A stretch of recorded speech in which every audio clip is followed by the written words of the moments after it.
함께 보셔야 할 말씀은 구약성경 에스겔 9장입니다.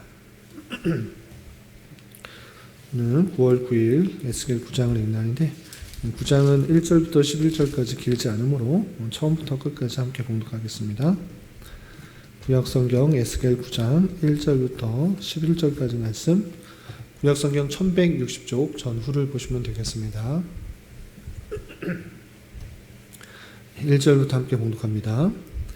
또 그가 큰 소리로 내 귀에 외쳐 이르시되 이 성읍을 관할하는 자들이 각기 죽이는 무기를 손에 들고 나아오게 하라 하시더라. 내가 보니 6사람이 북향한 윗문길로부터 오는데 각 사람의 손에 죽이는 무기를 잡았고 그 중에 한 사람은 가는 베옷을 입고 허리에 서기관의 먹그릇을 찼더라. 그들이 들어와서 놋제단 곁에 서더라. 그룹에 머물러 있던 이스라엘 하나님의 영광이 성전 문지방에 이르더니 여호와께서 그 가는 베옷을 입고 서기관의 먹그릇을 찬 사람을 불러 여호와께서 이르시되 너는 예루살렘 성읍 중에 순행하여 그 가운데에서 행하는 모든 가증한 일로 말미암아 탄식하며 우는 자의 이마에 표를 그리라 하시고 그들에 대하여 내 귀에 이르시되 너희는 그를 따라 성읍 중에 다니며 불쌍히 여기지 말며 긍휼을 베풀지 말고 쳐서 늙은 자와 젊은 자와 처녀와 어린아이 여자를 다 죽이되 이마에 표 있는 자에게는 가까이 하지 말라. 내 성소에서 시작할지니라 하시매 그들이 성전 앞에 있는 늙은 자들로부터 시작하더라. 그가 또 그들에게 이르시되 너희는 성전을 더럽혀 시체로 모든 뜰에 채우라. 너희는 나가라 하시매 그들이 나가서 성읍 중에서 치더라. 그들이 칠 때에 내가 홀로 있었는지라 엎드려 부르짖어 이르되 아하 주 여호와여 예루살렘을 향하여 분노를 쏟으시오니 이스라엘의 남은 자를 모두 멸하려 하시나이까. 그가 내게 이르시되 이스라엘과 유다 족속의 죄악이 중하여 그 땅에 피가 가득하며 그 성읍에 불법이 찼나니 이는 그들이 이르기를 여호와께서 이 땅을 버리셨으며 여호와께서 보지 아니하신다 함이라.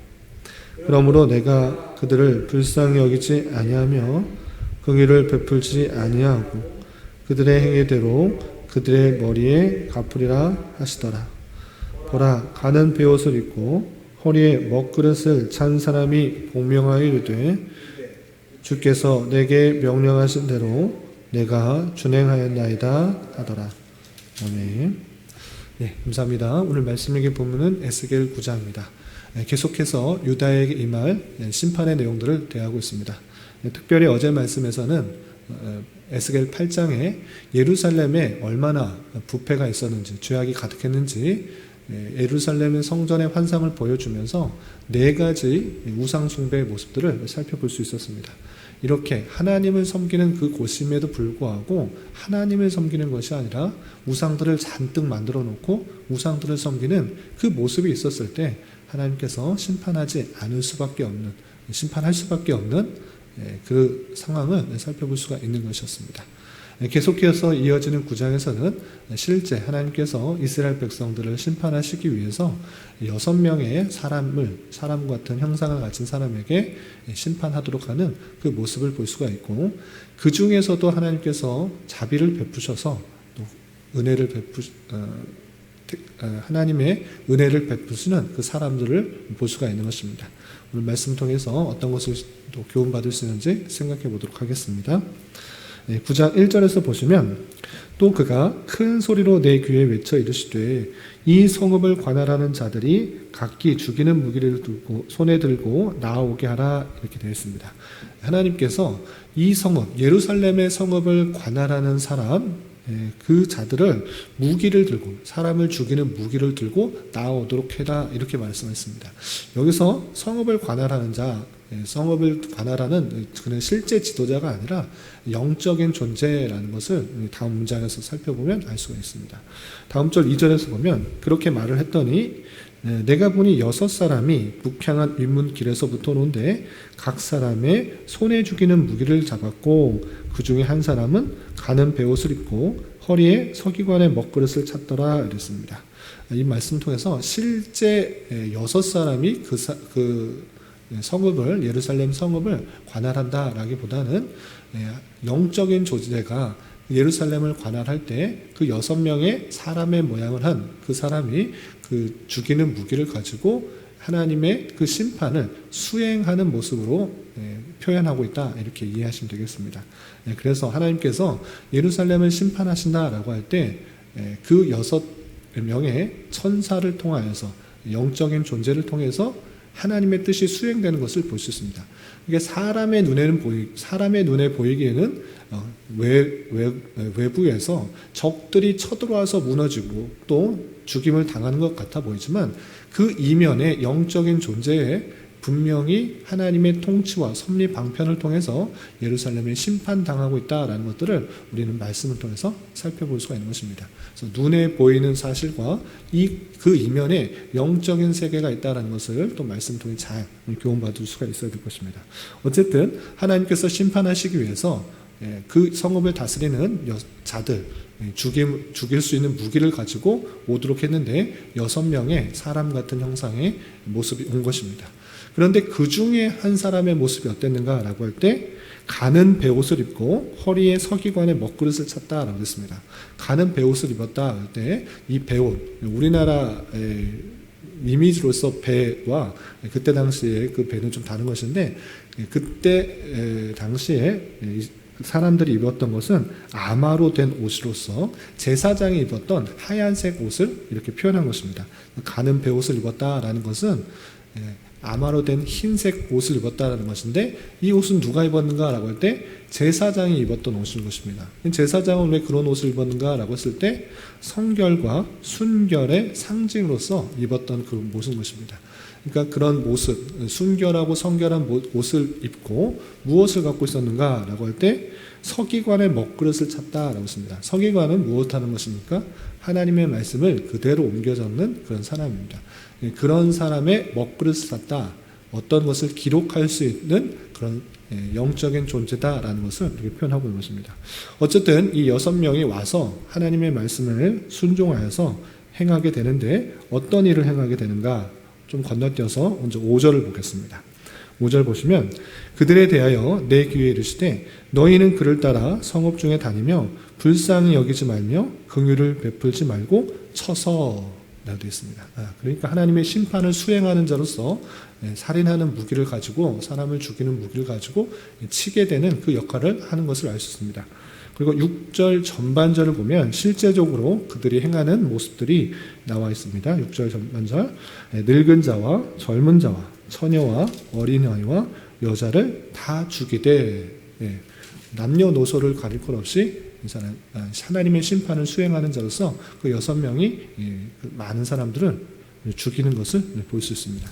그리고 좀 건너뛰어서 이들이 행하는 일들 또 7절에는 이런 표현이 있습니다. 7절 보시면 그가 또 그들에게 이르시되 하나님께서 그 6명의 사람 같은 형상의 영적인 존재에게 이렇게 또 말하는 것입니다.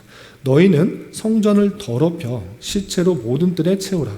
너희는 나가라 하심에 그들이 나가서 성읍 중에서 치더라 되었습니다. 여기서 좀 독특한 표현이 있습니다. 어떤 표현이 있습니까? 너희는 성전을 더럽혀 시체로 모든 뜰에 채우라 되었습니다. 성전은 하나님께서 계시는 곳이기 때문에 더럽히지 않고 거룩하고 정결하고 순결해야 되는 것이 맞습니다. 그러나 하나님께서는 그들에게 어떻게 말씀하시는가, 명령하시는가? 너희는 성전을 더럽혀 시체로 모든 뜰에 채우라 이렇게 표현하고 있습니다. 그만큼 역설적으로 하나님께서 얼마나 부패하고 타락했는지를 보여주면서 그 죄악 가운데 성전 안에서도 우상을 숭배하며 하나님의 마음을 아프게 하게 하는 그 모든 것들을 다 심판하도록 하는 그 모습을 볼 수 있습니다. 이렇게 그들에게 성전을 더럽혀 시체를 가득 채우라 이렇게 하는 하나님의 심판이 성전 안에서도 일어나는 그 모습을 볼 수 있습니다.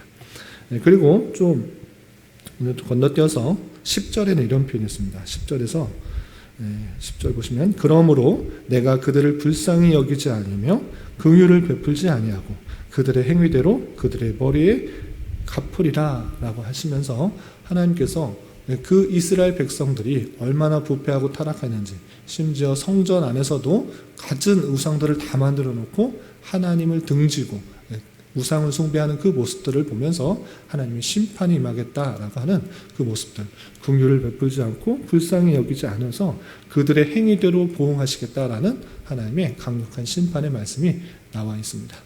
그런데 이렇게 하나님의 심판은 정말 긍휼이 없고 무자비하게 모든 사람을 진멸하시려고 하시는 것인가 라고 할 때 이 심판 중에서도 하나님께서 베푸시는 긍휼과 자비와 은혜가 있다는 것입니다. 어떤 은혜가 있는가? 다시 좀 앞으로 돌아와서 3절, 4절을 보도록 하겠습니다. 아까 6명의 사람과 같은 형상의 사람들, 영적인 존재가 있다고 했는데 그 중에 한 사람이 어떤 모습이 있었는가라고 할 때 가는 베옷을 입고 허리에 서기관의 먹그릇을 찼다라고 했습니다. 왜 이 6명 중에 한 사람의 모양을 자세하게 설명하고 있는가? 이 사람이 해야 되는 역할은 좀 독특하기 때문에 그렇습니다. 이 사람이 해야 될 역할이 무엇인가? 3절에서 보면 이렇게 되어 있습니다. 3절, 4절. 그룹에 머물러 있던 이스라엘 하나님의 영광이 성전 뭇지방에 이르더니 여호와께서 그 가는 베옷을 입고 서기관의 먹그릇을 찬 사람을 불러 4절 여호와께서 이르시되 너는 예루살렘 성읍 중에 순행하여 그 가운데서 행하는 모든 강증한 일로 말미암아 탄식하며 우는 자의 이마에 표를 그리라 하시고 그랬습니다. 한 사람의 모습을 좀 독특하게 설명하고 그 사람에게 임무를 준 것입니다. 6명 중에 한 사람은 가는 베옷을 입고 또 서기관의 먹물 그릇을 차고 있었는데 이 사람은 왜 그렇게 했는가라고 할 때 하나님께서 해야 될 그 일들이 있었기 때문에 그것을 표현했는데 그 부탁한 일, 명령하신 일이 무엇인가라고 할 때 성읍 중에 두루 다니면서 사람들이 행했던 모든 가증한 일로 말미암아 탄식하며 우는 자들을 찾으라. 그리고 그 우는 자들에게 무엇을 하느냐? 이마에 표를 그리라 라고 표현하고 있습니다. 먹그릇을 가지고 그냥 가만히 돌아다니는 것이 아니라 거기서 울고 있는, 애통하는 그런 사람들 찾아서 이마에 표를 하라 이렇게 표현하고 있습니다. 이마에 왜 표를 하고 있는가? 이마에 표를 받은 사람은 하나님의 그 심판에서 벗어날 수 있다라는 것을 이렇게 표현하고 있는 것입니다. 이 표를 그려서 어떻게 했는가? 6절, 아까 읽었던 그 전반절 뒤에 후반절엔 어떤 표현이냐면 늙은 자나 젊은 자나 처녀와 어린아이, 여자를 다 죽이라 라고 말했는데 완전히 다 전멸시켜라 이렇게 하지 않고 6절 하반절에 보면 죽이되 이마에 표 있는 자에게는 가까이 하지 말라. 내 성소에서 시작할지나 이렇게 표현하고 있습니다. 그러니까 모든 사람 남녀노소를 할 것 없이 다 죽이는데 이마에 표 있는 자는 어떻게 하는가? 가까이 하지 마라. 죽이지 말라. 남겨두라 라고 표현하고 있습니다. 이마에 표를 받은 사람은 누구였습니까? 성전에서 일어난 갖은 그런 우상들과 절하는 그런 모습들을 보면서 안타까워하는 사람, 탄식하는 사람, 그 가증한 일들 하는 것을 통해서 슬퍼하는 사람들이 있고 그런 사람들에게는 표시를 하고 남겨두고 있는 하나님의 자비와 하나님의 은혜가 이 중에 있다는 것을 볼 수 있습니다. 이렇게 하나님께서는 모든 사람을 진멸하려고 완전히 없애려고 하는 무자비하시고 또는 그냥 진노의 하나님으로 그쳐는 것이 아니라 하나님께서 계속적으로 심판을 선언하고 심판의 내용들을 전하는 이유는 무엇인가 하면 그 심판의 경고를 듣고 안타까워하며 슬퍼하며 회개하도록 촉구하신 것입니다. 그런 모습들을 보면서 그런 이야기를 듣고 안타까워하고 슬퍼하는 사람은 하나님께서 이마에 표시를 하시고 그 죽음에서 벗어날 수 있도록 하시겠다. 은혜를 베푸시겠다. 자비를 베푸시겠다. 이렇게 표현하고 있는 것입니다.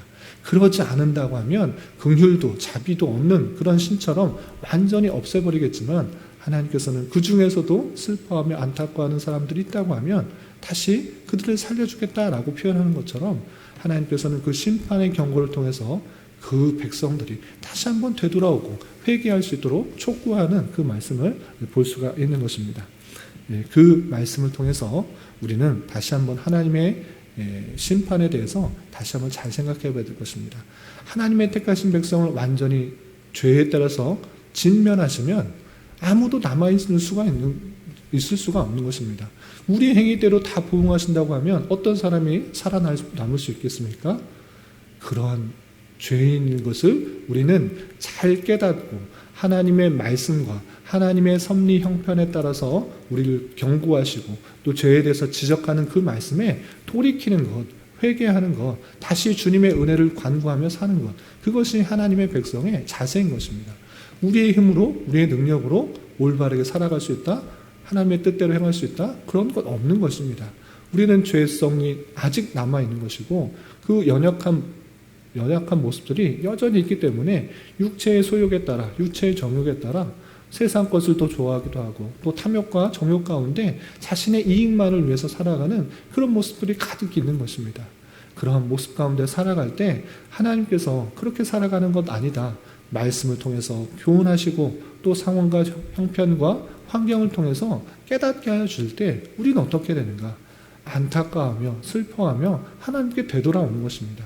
하나님께서 그런 모습을 원하시는 것이고 하나님의 은혜 없이는 하루도 살 수 없는 것이고 하나님의 자비가 없으면 한순간도 살아갈 수 없다는 것을 깊이 깨달아 하나님만을 붙들고 하나님만을 의지하며 살아가야 되는 것입니다.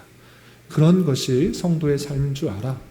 우리의 힘과 능력과 우리의 생각과 판단을 의지하는 것이 아니라 하나님께 모든 것을 맡기고 하나님이 주시는 그런 말씀 가운데 살아가기 힘쓰고 순간순간마다 또 하나님의 자비를 구하며 하나님의 뜻대로 살아가기를 힘쓰는 것, 그것이 성도의 자세인 줄 알며 살아가야 될 것입니다. 특별히 오늘부터 다음 주 월요일까지 추석 연휴가 시작되는데 많은 여유가 있고 또 많은 사람들을 만나게 될 것입니다. 그러할 때 자칫 우리의 연약함으로 인해서 방종하기 쉽고 죄에 빠지기가 쉽고 또 하나님을 떠나기가 쉬운 그런 모습 가운데 노출되기가 쉽습니다. 그럴 때 더욱더 마음을 굳게 잡고 내 죄성과 내 연약함 가운데 빠지지 않고 하나님의 인도하심과 하나님의 자비하심 가운데 내가 살아가기에 힘쓰겠다고 다짐하며 만나는 사람마다 그리스도의 사랑을 전하고 또 그리스도의 은혜를 전할 수 있는 그런 성도의 삶이 되어야 될 것입니다.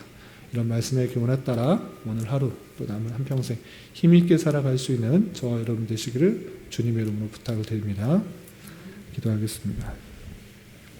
하나님 아버지 감사합니다. 오늘 말씀을 통해서 이스라엘과 유다 족속의 죄악에 심히 중하여 그들을 불쌍히 여기지 아니하시고 보응하시지만 그들 중에서도 탄식하며 우는 자로 이마에 표를 받게 하여 그들을 구원하게 하시는 하나님의 말씀을 대하였습니다.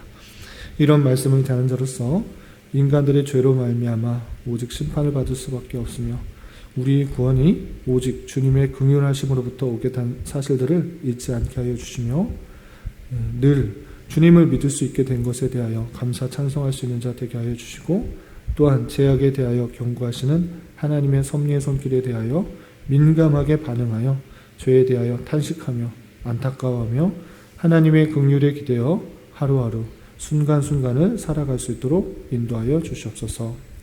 주님, 오늘부터 추석 연휴가 시작됩니다. 가족과 친지를 찾아서 오고 가는 발걸음 주님께서 안전하게 지켜주시고 만나는 사람마다 주님께 받은 사랑과 은혜를 넉넉한 마음으로 잘 전할 수 있는 자 되게 하여 주시옵소서.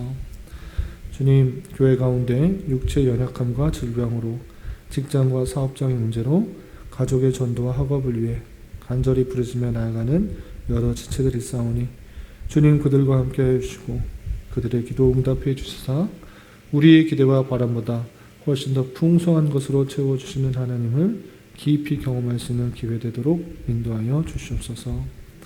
오늘 저녁에 있는 금요기도 시간에도 주님 함께하여 주실 줄 믿으며 이 시간 각자 간절히 간구하는 기도 제목 주님께서 들으시고 가장 선한 것들로 응답하여 주시옵소서. 예수님의 이름으로 기도 올리옵나이다. 아멘.